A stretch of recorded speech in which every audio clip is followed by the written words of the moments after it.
আরজি বাংলা, লাল সবুজ বাংলার প্রতিচ্ছবি। আপনারা ইতিমধ্যে দেখতে পাচ্ছেন বিভিন্ন বক্তৃতা লিখনির মাধ্যমে এক ধরনের কুচক্রম হল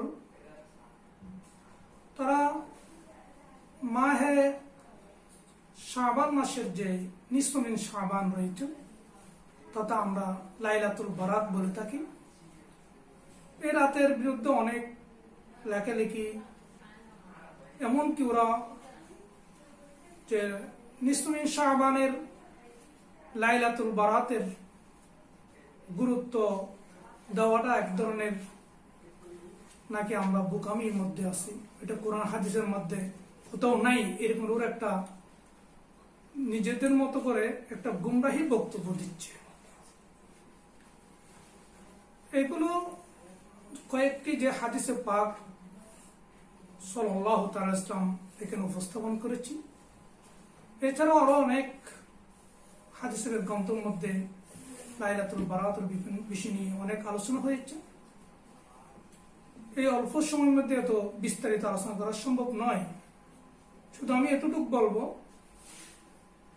আমরা যারা বুঝে নিব সঠিকভাবে যদি এতটুকু আমরা মাথায় নিতে পারি যে এই মাসের মধ্যে আমরা এখন আসি, এই মাসটি হচ্ছে মাহে শাবানুল মুবারক।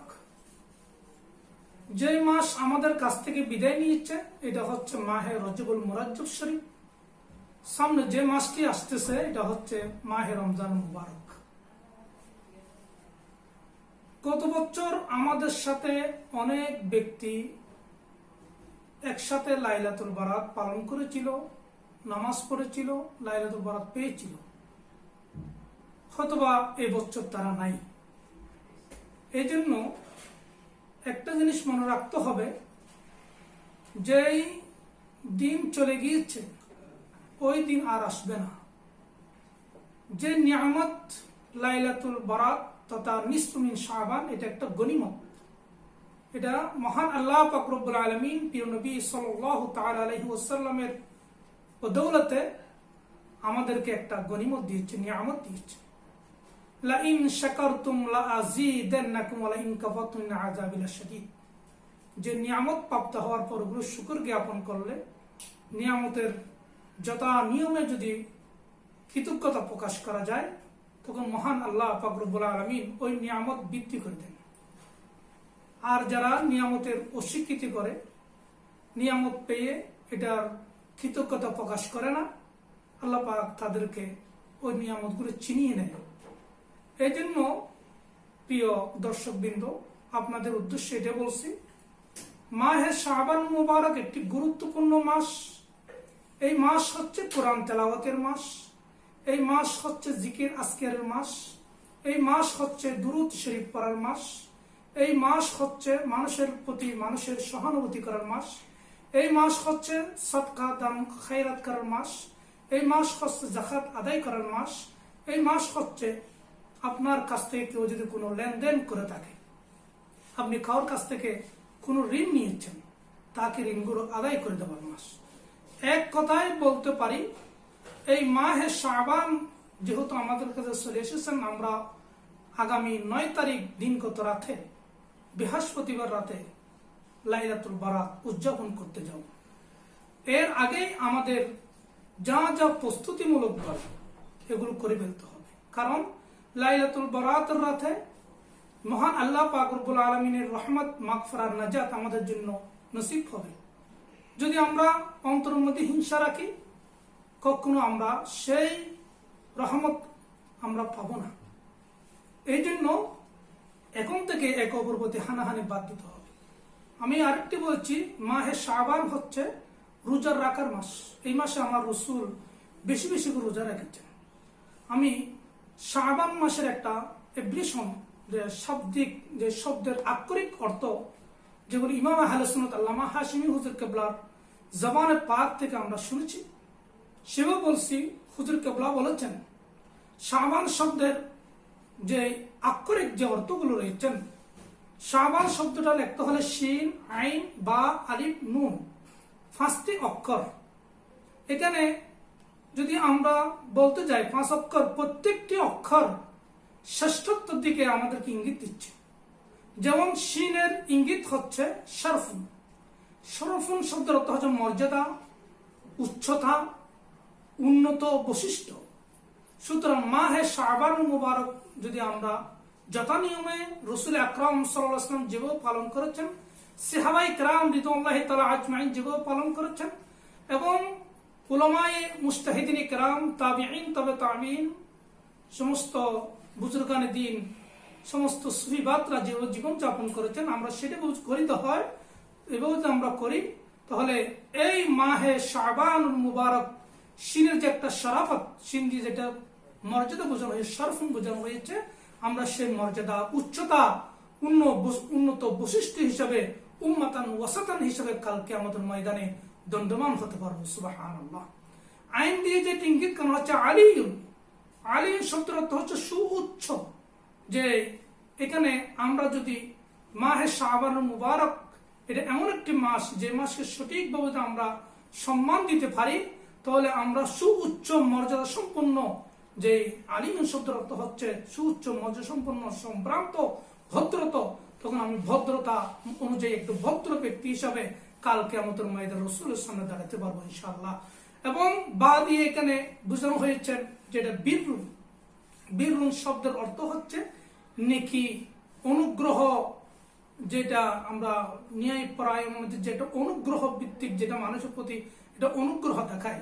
তাহলে শাবান থেকে আমরা এক মানুষের প্রতি নেক কাজ করব, অনুগ্রহ প্রায়ণ করব, তখন মহান আল্লাহ পাক রব্বুল আলামিনের বরকতময় যে একটা নাম রয়েছেন, এই বীরুর মধ্যে একটা আল্লাহ পাক একটা এই গুণবাচক একটা নামও রয়েছেন, এই নাম রুসিলাই আমরা প্রত্যেকেই সফল কাম হতে পারবো ইনশাআল্লাহ।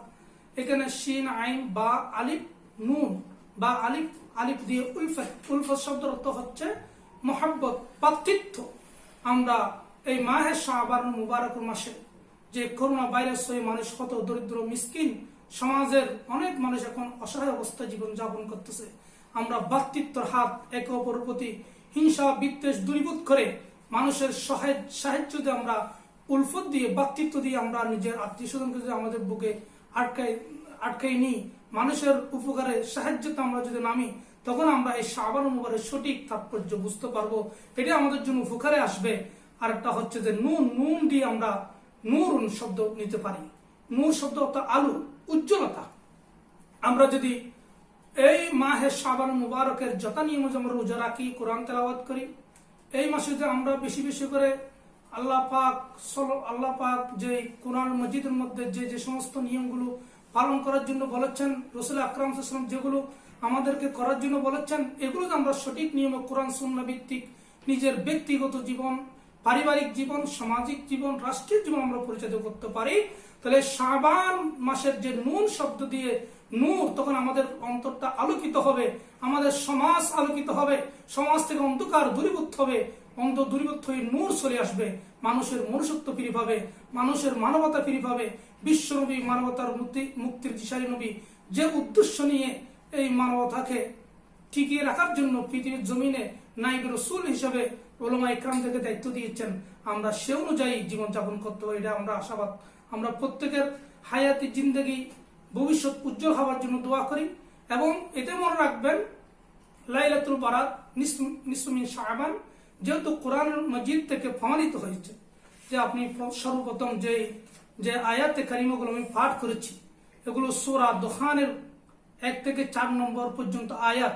সে আয়াতে কারিমায় মহান আল্লাহ পাক রব্বুল আলামিন হামিম এবং হামিম যেটা হরফ মুকাত্তিআত ওয়াল কিতাবিল মুবিন, সুস্পষ্ট কোরআন মজিদের সে শপথ নিয়ে, কিতাবের শপথ নিয়ে মহান আল্লাহ পাক রব্বুল আলামিন বলতেছেন, ইন্না নিশ্চয় আনজালনাহু ফি লাইলাতিন মুবারাকা ইন্না কুন্না মুনজিরিন, নিশ্চয় আমি এই কিতাব নাজিল করেছি এবং বরকতময় রজনীতে, যে লাইলাতুল মুবারাকা, ইন্না আনজালনাহু ফি লাইলাতিন মুবারাকা, এই কোরআন মজিদ আমি নাজিল করেছি বরকতময় রজনী, বরকত রাত, যেটা লাইলাতুল মুবারাকা থেকে এখানে বোঝানো হয়েছে লাইলাতুল বারাত, ইন্না কুন্না মুনজিরিন। এখানে নিশ্চয় আমি সতর্ককারী, যে এই রজনীর মধ্যে যে ফিহা ইউফরাকু কুল্লু আমরিন হাকিম, মহান আল্লাহ পাক রব্বুল আলামিন যে মানুষের প্রত্যেকটি হিকমতপূর্ণ বিষয়ে সিদ্ধান্ত গ্রহণ করা হয়, যেগুলো আপনারাও অনেকেই জানেন।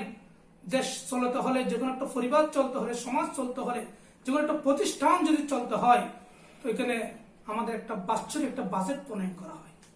বাংলাদেশে যেরকম জুন মাসে একটা বাজেট প্রণয়ন করা হয়, এক বছর কিভাবে দেশ পরিচালিত হবে, কোন খাতে কি বাজেট দিতে হবে, ঠিক তদ্রূপ বান্দা আগামী বছর আপনার হায়াতের বাজেট প্রণয়ন করা হবে, হায়াতের বাজেট নির্ধারণ করা হবে এই মাহে শাবান মাসের নিসমিন শাবান অর্থাৎ লাইলাতুল বরাতের রাতে। সুবহানাল্লাহ।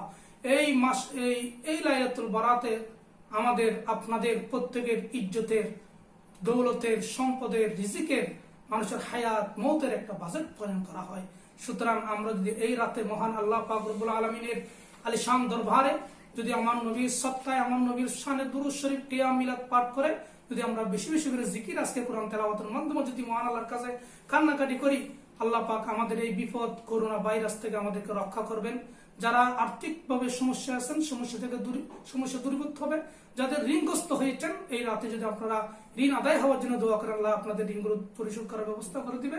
এবং এই রাতের মধ্যে যদি আমরা প্রত্যেকে দোয়া করি নিজের আমলের জিন্দেগিগুলো সুন্দরভাবে পরিবার পরিজন নিয়ে সুখী থাকার জন্য, আল্লাহ পাক আমাদের সেই সুখ দান করবেন। এক কথায় আমরা বলতে পারি, আগামী এক বছরের মানুষের হায়াত মৌতের বাজেট প্রণয়ন হবে, বাজেট নির্ধারণ করা হবে এই আয়াতে কারিমাতে বুঝায় ফিহা ইফরাকু কুল্লু আমরিন হাকিম। সুতরাং আল্লাহ পাক যে আমার রাসূল আকরাম সাল্লাল্লাহু আলাইহি ওয়াসাল্লামের মাধ্যমে বলে দিয়েছেন যে এই মাস হচ্ছে মানুষের তকদির পরিবর্তনের মাস। মানুষের তকদির হচ্ছে মূলত দুই প্রকার, তকদির বিল মুআল্লাক, তকদির বিল আইন, যে মিশকাতুল মাসাবিহের সারা মিরকাতের মধ্যে উল্লেখ করা হয়েছে যে মানুষের তকদির হচ্ছে দুই প্রকার। একটা তকদির বিল মুআল্লাক, তকদির বিল আইন। মুআল্লাক যেটা লটকানো, ঝুলানো, কোন একটা মানুষের মুসিবত আসতেছে, যে বর্তমানে যে মহামারী, যে করোনা ভাইরাস নামক একটা রোগ সারা বিশ্বের মধ্যে ছড়ায় হয়েছে, এটা মানুষের উপর একটা লটকানো বিষয় রয়েছে। এটা আদ-দুআউ মাখকাল ইবাদা, দোহার সমস্ত ইবাদতের মগজ। এই যে as-সাদকাতু তারাদ্দুল বালা ওয়া তাযীদুল উমার, সদকা মানুষের বলা মুসিবত দূরীভূত হয়, আমার রাসূল বলেছেন। এই জন্য আমরা যদি নিজের মা দোয়া করলে ছেলেদের তকদির পরিবর্তন হয়, ওলি আল্লাহদের কদমে গিয়ে দোয়া করলে, আল্লাহর ওলিদের উসিলায় আল্লাহ পাক রব্বুল আলামিন মানুষের তকদির পরিবর্তন করে। কোন একটা অসহায় মানুষকে দান খয়রাত করলে, সদকা করলে, তখন যে মুসিবতটা, উনি একটা গাড়ি অ্যাক্সিডেন্ট হওয়ার কথা ছিল, গাড়িতে ওঠার আগে একটা অসহায়কে 10 টাকা দান করলো, আল্লাহ পাক রব্বুল আলামিন ওই ব্যক্তির দোয়ার বদৌলতে, সৎকার কারণে ওনার মুসিবতটা দূরীভূত করে দিলেন। এরকম এইটা হচ্ছে যে মানুষের তকদির বিল মুআল্লাক, লটকানো বিষয়। আর একটা হচ্ছে তকদির বিল আইন, যেটা লিখিত হয়ে গেছে, ফাইনালি হয়ে গেছে। একটা লোক 66 ইয়ার্সের 66 বছর বয়সে উনি মৃত্যুবরণ করবে, উনি সারা দুনিয়ার যা আছে সব কিছু দান করে দিল, ওনার ওইটা বাজেট কখনো পরিবর্তন হবে না। এটা আইনি বিষয় যে লাইলাতুল বরাতের রাতে মানুষের যে এক বছরের যতগুলো মুসিবত রয়েছে, বলা রয়েছে, বিভিন্ন ধরনের সমস্যা রয়েছে, বিভিন্ন ধরনের রেখাওয়াট রয়েছেন, মুশকিলাত রয়েছেন, ঝামেলা, অনেক সময় অনেক মামলা মোকদ্দমা পর্যন্ত মানুষরা সমস্যায় জর্জরিত হয়। এই লাইলাতুল বরাতের রাতে যে মহান আল্লাহ পাকের দরবারে দুই হাত তুলে অন্তরস্থ আল্লাহকে খুশু জেনে যদি নামাজ আদায় করি, আমরা যদি আল্লাহর কাছে দোয়া করি, তাহলে এই লাইলাতুল বরাতের উসিলায় আমাদের তকদির পরিবর্তন হবে। এবং আরেকটা বিষয় মনে রাখবেন, আমি যেগুলো বলেছি এখানে হাদিসের মধ্যে আন আবি বকর সিদ্দিক রাদিয়াল্লাহু ক্বালা ক্বালা রাসূলুল্লাহ সাল্লাল্লাহু তাআলা আলাইহি ওয়াসাল্লাম ইযা কানাত লাইলাতুন নিসফি মিন শাবান ইয়ানজুরুল্লাহু তাবারাকা ওয়া তাআলা ইলা সামাঈদ দুনিয়া ফায়াগফিরু লিইবাদিহি ইল্লা মা কানা মিন মুশরিক আও মাশাহিন লিআখিহি ফায়াগফিরু লিকুল্লি মুমিনিন ইল্লা আল-আaq আও আল-মাশাহিন। এখানে দুইটা রওয়ায়াত রয়েছে। একটা আবু বকর সিদ্দিক রাদিয়াল্লাহু তাআলা যে বর্ণনা করতেছে, আমার রাসূল যা কানাত লাইলাতুন নিসফি মিন শাবান, যখন নিসফি মিন শাবান চলে আসে, অর্থাৎ শাবান মাসের অর্ধেক রাত, যেটা যে 15 তারিখের যে 14 তারিখ দিন, গত 15 তারিখের যেটা রাত, ইয়ানজিলুল্লাহু তাবারাকা ওয়া তাআলা ইলা সামাঈদ দুনিয়া, মহান আল্লাহ পাক রব্বুল আলামিন আল্লাহ পাকের শান অনুযায়ী সামাঈদ দুনিয়া, অর্থাৎ শেষ আসমানে অবতীর্ণ হয়। ফায়াগফিরু লিইবাদিহি, আল্লাহ পাক রব্বুল আলামিন বান্দার গুনাহগুলো ক্ষমা করে দেন।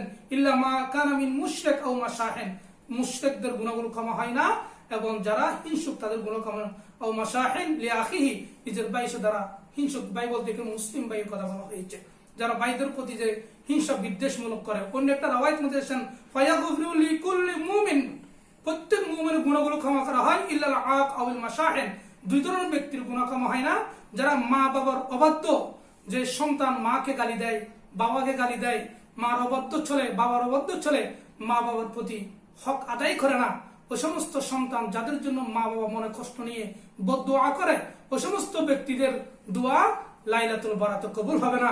এবং আবুল মাশাহিন, যাদের অন্তরে হিংসা রয়েছে, এগুলো এই হাদিস পাক থেকে একটা রাওয়াহিল মধ্যে এটা বাইহাকির মধ্যে রওয়ায়াত করা হয়েছে। এবং আরো অনেক হাদিস যেগুলো আন আবি মুসা আশআরী রাদিয়াল্লাহু তাআলা আন রাসূলুল্লাহ সাল্লাল্লাহু আলাইহি ওয়াসাল্লাম ক্বালা ইন্নাল্লাহ তাআলা লিয়াতু ফি কুল্লি লাইলাতিন মিন শাবান ফায়াগফিরু লিজামিই খালকিহি ইল্লা লিমুশরিক আও মাশাহিদ। এটা ইবনে মাজার মধ্যে এটা উল্লেখ করা হয়েছে।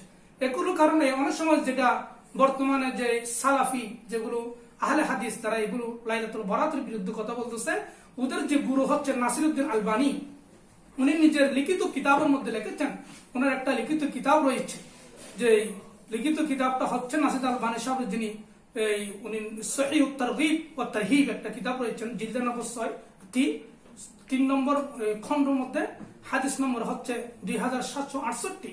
এই হাদিসের মধ্যে এই ওনার কিতাবের মধ্যে লিখেছেন নাসিরউদ্দিন আলবানী সাহেব বলেছেন যে এই হাদিসটা হাসান, মানে হাসান হাদিস।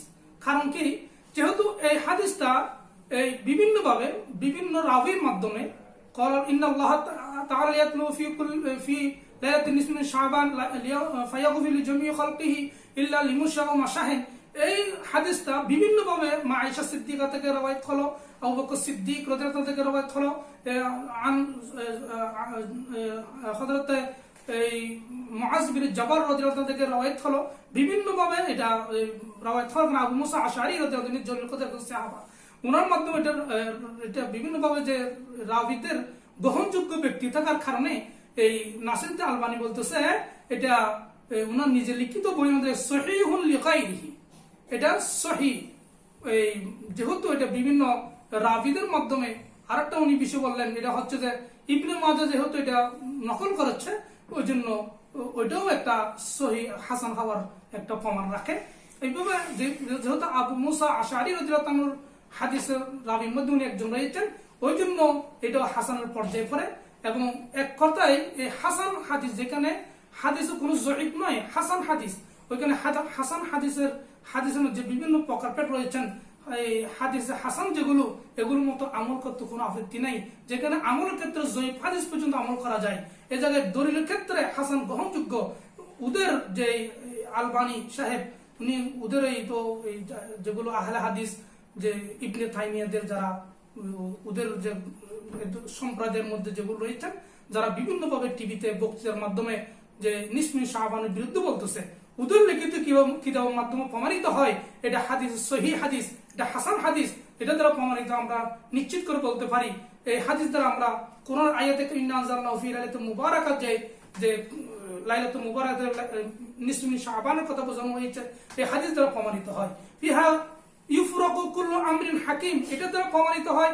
হাদিসে পাকের মধ্যে বলেছেন, এই আমার রাসূল বলেছেন, এই রাতে তকদির পরিবর্তনের জন্য একটা বিষয় দেওয়া হয়, তকদির পরিবর্তন হয়, মানুষের গুণাগুলো ক্ষমা করে দেওয়া হয়। তাহলে বোঝা যায়, আমরা নিশ্চিত বুঝে নিতে পারলাম, কোরআনে কারীমের সূরাতুদ দোহানের 1 থেকে 4 নম্বর আয়াত পর্যন্ত প্রমাণিত হয় লাইলাতুল বারাত কোরআন দ্বারা সাবেত। এবং সহিহ হাদিস মা আয়েশা সিদ্দিকা রাদিয়াল্লাহু তাআলা, আয়েশা সিদ্দিকা রাদিয়াল্লাহু قالت ما رأيت رسول الله استكمل صيام الشهر قط إلا رمضان وما رأيت في شهر أكثر منه صياما في شعبان. وفي رواية قالت كان يصوم شعبان كله وكان يصوم شعبان إلا قليلا رواه البخاري ومسلم. এটা শাবান মাসের রোজার সম্পর্কে মা আয়েশা সিদ্দিকার মাধ্যমে হাদিস বর্ণিত হয়েছে, যেখানে আবু বকর সিদ্দিক রাদিয়াল্লাহু আনহু হাদিস রওয়ায়াত করেছেন, আবু মুসা আশআরী রাদিয়াল্লাহু আনহু হাদিস রওয়ায়াত করেছেন। আন উম্মে সালমা রাদিয়াল্লাহু আনহা قالت ما رأيت النبي صلى الله عليه وسلم يصوم شهرين متتابعين إلا شعبان ورمضان. মা উম্মে সালমা রাদিয়াল্লাহু তাআলা বর্ণনা করতেছে, উনি قالت ما رأيت النبي صلى الله عليه وسلم, উনি বললেন আমি নবী সাল্লাল্লাহু আলাইহি দেখি নাই ইয়াসুমু শাহরান মুতাতাবিআইন, লাগাতার রোজা রেখেছেন 2 মাস, শুধু দেখেছি কোন মাসে, ইল্লা শাবান ও রমজান, রমজান এবং শাবান। তাহলে বোঝা যায় এই শাবান হচ্ছে একটা গুরুত্বপূর্ণ মাস। এই মাসের মধ্যে এমন একটি রাত রয়েছে যে মাসটি হাজার মাসের ইবাদতের সমতুল্য আল্লাহ পাক আমাদের আমলনামায় সওয়াব দান করবেন।